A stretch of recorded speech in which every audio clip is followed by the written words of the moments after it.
Hello friends, welcome to our channel exam mode. இந்த கிளாஸில் நம்ம ப்ரீவியஸாக பார்த்த அதே டாபிக் தான். அதை பார்க்குறதுக்கு முன்னாடி இந்த வீடியோக்கான ஸ்பான்சர் யாருன்னு பார்த்தோம்னா ஸ்கூல் ஆஃப் பிஸ்னஸ் ஆர்கனைசேஷன் தான். இவங்க சில கம்பெனியோட டைப் வைத்து அவங்களுக்கு டிஜிட்டல் மார்க்கெட்டிங்காக சில கண்டென்ட் ப்ரொவைட் பண்ணுவாங்க.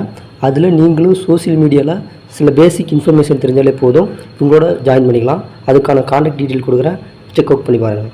ஸ்கிப் பண்ணாதீங்க. பெரிய தப்பு. தினம் 300 ரூபாய் சம்பாதிக்க அரிய வாய்ப்பு. இன்ஸ்டாகிராம், ஃபேஸ்புக் பயன்படுத்த தெரிந்தால் போதும், content post and content publishing மூலமா தினம் 300 ரூபாய் சம்பாதிக்கலாம். இந்த வேலை செய்ய 5 நிமிடம் போதும். Work training support, group communication support, all language customer live chat support, முக்கியமா சொந்தமா ஒரு பிசினஸ் ஸ்டார்ட் பண்ற அளவுக்கு உங்களால கற்றுக்கொள்ளவும் முடியும், சம்பாதிக்கவும் முடியும். இந்த வேலை வாய்ப்பு வழங்குவது 5 வருடத்திற்கு மேல ரன் ஆகிட்டு இருக்க நம்ம தமிழ்நாட்டு company school of business organisation private limited. மேலும் விவரங்களுக்கு டிஸ்கிரிப்ஷன்ல கொடுத்திருக்க நம்பருக்கு வாட்ஸ்அப் பண்ணுங்க.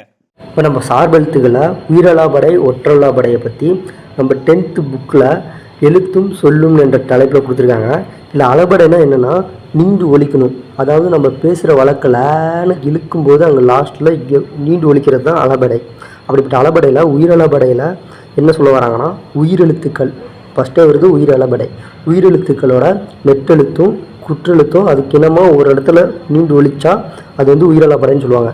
அது 3 வகையை டிஃப்ரென்ஸ் பண்ணுறாங்க. ஒன்று செய்யுளிசை அளபடை, அதில் இன்னிசை அளபடை, சொல்லிசை அளபடை. செய்யுளிசை அளபடைனா செய்யுளில் ஓசை குறையும் போது அதை நிறைவு செய்வதற்கு இதை கூடுதலாக ஒப்புதல் படுத்துவாங்க. எக்ஸாம்பிளுக்கு ஓவோதல் என்றால் அந்த நெடிலெழுத்துக்கு பக்கத்தில் குறிலெழுத்து வரும். இது மொழி முதலாகவும் மொழி இடையிலும் மொழி இறுதியிலும் வரும். அது இன்னிசை அளபடைன்னு எடுத்துக்கிட்டோம்னா அது செய்கிற ஓசை நார்மலாக தான் இருக்கும். பட் அதை இன்னும் கொஞ்சம் இனிமையாக்குறதுக்கு இவங்களே தூண்டுதலாக இன்னும் கொஞ்சம் கொடுத்து உதவுவாங்க. அதுக்கு எடுத்துக்காட்டு எடுப்பதுவும் கொடுப்பதுவும். அதே மாதிரி சொல்லிசை அளபடைனா இது ஒரு செயலில் ஒரு பெயர் சொல் எச்ச சொல்லாக திரிந்து அளபெடுப்பது. இப்போ ஒரு பெயர் சொல் இருக்குது, நசைன்னு ஒரு பெயர் சொல், அது விருப்பம்னு பொருள்படும். பட் அது விரும்பிய ஈய அப்படின்னு மாற்றுறதுக்கு வீக்கு பதிலாக ஈ சேர்த்து நசையின்னு மாற்றிடுறாங்க. அதுலேயும் உயிரெழுத்துக்கு செய் செய் ஈ இந்த மாதிரி நசையி லாஸ்ட்டில் ஈ வந்தாலே அது சொல்லிசை அளபடின்னு ஈஸியாக நீங்கள் டிப்ஸாக யூஸ் பண்ணிக்கலாம். ரெண்டாவதாக ஒற்றளபடை. இதுவும் செயலில் ஓசை குறையும் போது அதை நிறைவு செய்ய போகுது. பட் இல்லை ஒற்று சேர்ந்து வரப்போகுது. அதுக்கு நம்ம மெயினாக ஆயுத எழுத்து வந்துடும். தென் ஒற்றெழுத்துக்கள்னு பார்த்தோம்னா நெனன் நமன அந்த வார்த்தையிலும் வா ய ல ல இந்த வார்த்தையிலும் மொத்தம் 11 வார்த்தைகள் ஒற்றெழுத்துக்கள் ஒரு ஓசையை நீண்டு உழைக்க செய்கின்றது. அடுத்த லெசனாக நம்ம குற்றியல் உகரம் குற்றியல் இகரம் தான் பார்க்க போகிறோம். குற்றியல் உகரம்னு எடுத்துட்டோம்னா இதிலே உகரம்னு வரனால 6 வல்லின உகரங்கள் தான் இதில் இருக்கிற மெயின் கான்செப்ட்டு. இந்த உகரங்கள் எல்லாமே சொல்லின் முதல் இடையில் வரும்போது ஒரு மாத்திரை அளவுக்கு முழுமையாக ஒலிக்கும். பட் இறுதியில் வரும்போது அதோட மாத்திரை அளவு குறைந்து ஒலிக்கும்.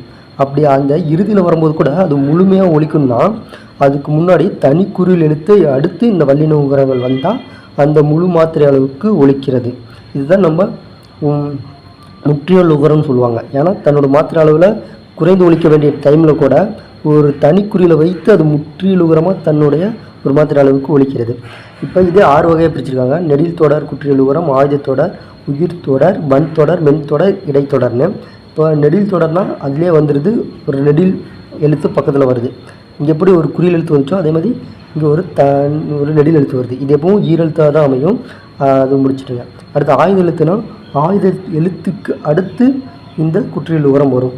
அதே மாதிரி உயிர் தொடர்னா உயிர் எழுத்துக்களுக்கு அடுத்து, அதாவது தனி நெடில் அல்லாத உயிரெழுத்துக்கள், அதாவது நெடில் எழுத்துக்கே வரக்கூடாது, ஒரு தனி நெடில் அல்லாத உயிரெழுத்துக்கள் வந்தால் தான் இது அடங்கும். அதே வன் தொடர்னா நம்மளுக்கு தெரியும், வன்மைனாலே கசட தபர தான். அதே மென்மைனாலே நிலநலமன, இடையினம்னாலே எரள வளலை.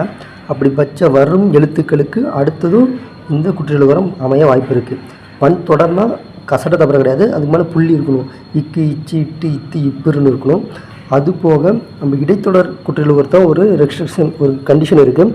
என்னென்னா இதில் இவ்வென்ற எழுத்தை தொடர்ந்து எந்த குற்றியல் உகரமும் வர வாய்ப்பே இல்லை, அந்த மாதிரி வந்ததும் கிடையாது. அதே மாதிரி இந்த இடைத்தொடர் குற்றியல் உகரத்தில் இறுதியாக சு டு ரு என்ற வார்த்தைகள் கொண்ட குற்றியல் உகரம் இதுவும் இடம்பெறதே கிடையாதுன்னு ஒரு இது வரைக்கும் கண்டுபிடிச்ச ஒரு சிந்தனை.